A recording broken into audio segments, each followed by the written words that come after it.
الحمدللہ رب العالمین والصلاة والسلام علی محمد الامین۔ اعوذ باللہ من الشیطان الرجیم، بسم اللہ الرحمن الرحیم۔ خواتین و حضرات، ہم مشکوٰۃ المصابیح میں کتاب الصوم کا مطالعہ کر رہے ہیں۔ اب اعتکاف کا باب شروع ہو رہا ہے۔ ام المومنین سیدہ عائشہ رضی اللہ عنہا کی روایت ہے ان النبی صلی اللہ علیہ وسلم کان یعتکف العشر الاواخر من رمضان حتی توفاہ اللہ ثم اعتکف ازواجہ من بعد۔ وہ کہتی ہیں کہ نبی صلی اللہ علیہ وسلم رمضان کے مہینے میں آخری عشرے میں اعتکاف کرتے تھے۔ یہی معمول رہا یہاں تک کہ اللہ تعالیٰ نے آپ کو وفات دی۔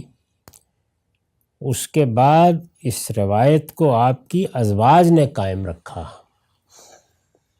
یعنی جس طرح سے رسول اللہ صلی اللہ علیہ وسلم ہر سال اعتکاف کرتے تھے، رسول اللہ صلی اللہ علیہ وسلم کے دنیا سے رخصت ہو جانے کے بعد آپ کی ازواج نے یہ مناسب سمجھا کہ وہ اب چونکہ اللہ کے دین ہی کے لیے وقف ہیں، ان کو یہی ہدایت کی گئی ہے کہ انہیں اب کوئی اور گھر نہیں آباد کرنا، وہ اسی گھر کی نگہبان بن کر رہیں گی اور اس دین کا چرچا کریں گی، اس کی حکمت لوگوں کو بتائیں گی اور اللہ کے پیغمبر کا اسوہ لوگوں کے سامنے بیان کریں گی۔ اس چیز کو ملحوظ رکھتے ہوئے ازواج مطہرات نے یہ طریقہ اختیار کیا۔ یہ بات واضح طور پر سمجھ لینی چاہیے کہ قرآن مجید کی روح سے ازواج مطہرات ہی ہیں جن کو اہل بیت کہا گیا ہے۔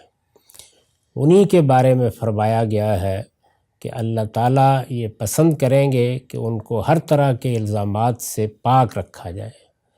چنانچہ انہوں نے بھی اللہ تعالیٰ کی اس ہدایت کے سامنے اپنے آپ کو ہمیشہ جھکائے رکھا جو اللہ تعالیٰ نے ان کے لیے لائحہ عمل سورہ احزاب میں تجویز کیا، اس پر کاربند رہیں۔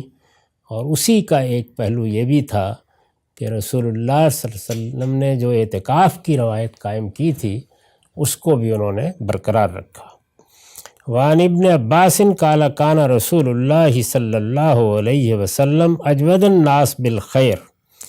ابن عباس، عبداللہ بن عباس رضی اللہ عنہ، وہ کہتے ہیں کہ رسول اللہ صلی اللہ علیہ وسلم نیکی اور خیر کے معاملے میں، لوگوں کی مدد کرنے کے معاملے میں، انفاق کے معاملے میں سب سے بڑھ کر فیاض تھے۔ کوئی اور کیا آپ کے مقابلے میں فیاض ہو سکتا ہے؟ وَكَانَ أَجْوَدَ مَا يَكُونُ فِي رمضان، اور سب سے بڑھ کر اس فیاضی کا، اس کرم کا، اس انفاق فی سبیل اللہ کے لیے صحیح کا اظہار رمضان کے مہینے میں ہوتا تھا۔ وَكَانَ جِبْرِيلُ يَلْقَاهُ كُلَّ لَيْلَةٍ فِي رمضان، اور رمضان کے مہینے کی ہر رات میں جبریل رسول اللہ صلی اللہ علیہ وسلم سے ملاقات کے لیے آتے تھے۔ کس لیے آتے تھے؟ یعرض علیہ النبی صلی اللہ علیہ وسلم القرآن، رسول اللہ صلی اللہ علیہ وسلم جتنا قرآن نازل ہو چکا ہوتا اس کو جبریل کو پڑھ کے سناتے تھے۔ یہ ہر رمضان کا معمول تھا۔ فَإِذَا لَقِيَهُ جِبْرِيلُ كَانَ أَجْوَدَ بِالْخَيْرِ مِنَ الرِّيحِ الْمُرْسَلَةِ۔ یہ ظاہر ہے کہ ایک بڑی غیر معمولی سعادت تھی۔ رسالت میں آپ صلی اللہ علیہ وسلم جبریل سے ملاقات کرتے، قرآن مجید کی تلاوت کرتے، جبریل قرآن مجید کو سنتے، اگر کسی جگہ کوئی نسیان ہو گیا ہے، کوئی غلطی ہو رہی ہے اس کی تصحیح کرتے۔ قرآن مجید جس ترتیب سے آگے امت کو دینا مقصود تھا وہ ترتیب بھی ساتھ ساتھ قائم ہوتی چلی جاتی۔ تو رسول اللہ صلی اللہ علیہ وسلم کی طبیعت پر اس کا یہ اثر ہوتا کہ گویا جس طریقے سے ہوا چل پڑتی ہے اور معلوم ہوتا ہے کہ ہر طرف سے گویا ہوا ہی آ رہی ہے، بالکل اسی طرح آپ نیکی کے معاملے میں، خیر کے معاملے میں فیاض ہو جاتے تھے۔ جبریل کے ساتھ ملاقات کا، قرآن مجید کو پیش کرنے کا یہ اثر ہوتا تھا۔ یہاں یہ بات واضح رہنی چاہیے کہ قرآن مجید کے بارے میں یہ بڑی غلط فہمی لوگوں میں رہی ہے کہ یہ گویا ایک بار جبریل امین نے دے دیا، اس کے بعد لوگ جس طرح چاہیں اس کو پڑھتے رہیں، اور آخر میں جا کر دائیں سے بائیں سے جمع کر کے کہیں حضرت عمر نے یا حضرت عثمان نے یا کسی اور نے اس کو کتابی صورت دی۔ قرآن مجید میں دونوں کام ساتھ ساتھ ہو رہے تھے۔ اس وقت کی ضرورتوں کے لحاظ سے قرآن نازل ہوتا تھا، اور پھر جو اس کو اصل ترتیب دینی ہے اس کے لحاظ سے جبریل اس کو پڑھتے رہتے تھے، تاکہ کسی جگہ کسی صاحب کا کوئی سوال باقی نہ رہے۔ وعن ابی ہریرہ قال کان یورز علی النبی صلی اللہ علیہ وسلم القرآن کل عام مرہ۔ ابو ہریرہ رضی اللہ عنہ کہتے ہیں کہ رسول اللہ صلی اللہ علیہ وسلم پر قرآن ہر سال میں ایک مرتبہ پیش کیا جاتا تھا، یعنی پورا قرآن جیسے جیسے وہ نازل ہو چکا ہوتا تھا وہ ایک نئی ترتیب کے ساتھ، وہ ترتیب جس میں اب وہ ہم کو ملا ہے، رسول اللہ صلی اللہ علیہ وسلم پر پیش کیا جاتا تھا، اور یہ ہر سال کا معمول تھا۔ فعرض علیہ مرتین فی العام الذی قبض، جس سال میں آپ کی وفات ہوئی اس پہ یہ 2 مرتبہ پیش کیا گیا، یعنی جبریل امین نے اس کو پڑھ کے سنایا، پھر رسول اللہ صلی اللہ علیہ وسلم نے جبریل امین کو پڑھ کر سنایا۔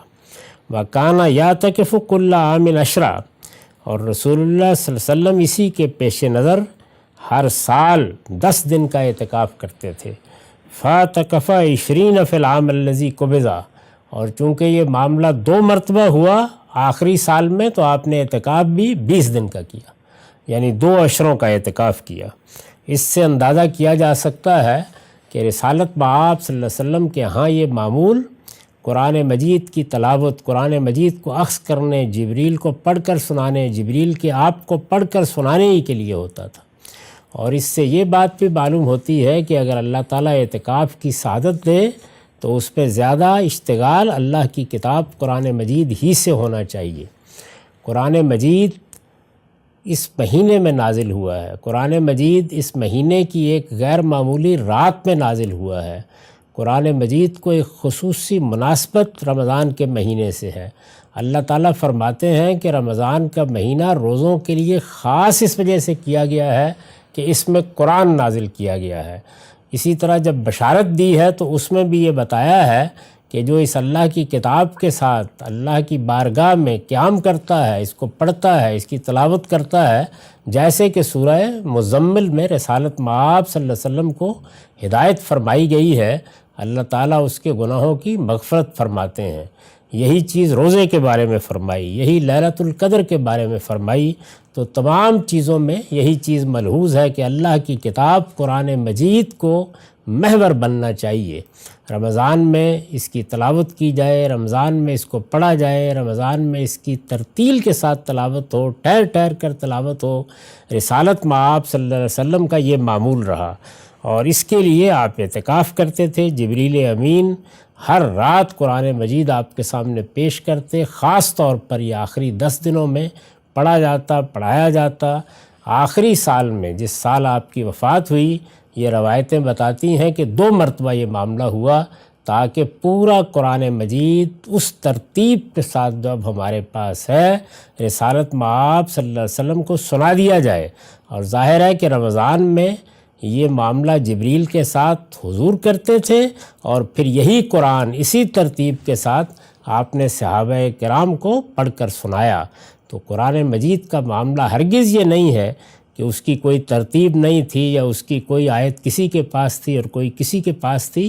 وہ اس شان کے ساتھ، اس اہتمام کے ساتھ دیا گیا، اس طرح اس کا مذاکرہ ہوتا رہا، اور آخری سال میں پھر اس کے لیے یہ زائد اہتمام کیا گیا کہ پورا قرآن اسی ترتیب سے جبریل امین نے پڑھا، اور پورا قرآن مجید رسالت مآب صلی اللہ علیہ وسلم نے پڑھا۔ آپ نے پڑھا تو جبریل نے سنا، جبریل نے پڑھا تو آپ نے اس کو سنا۔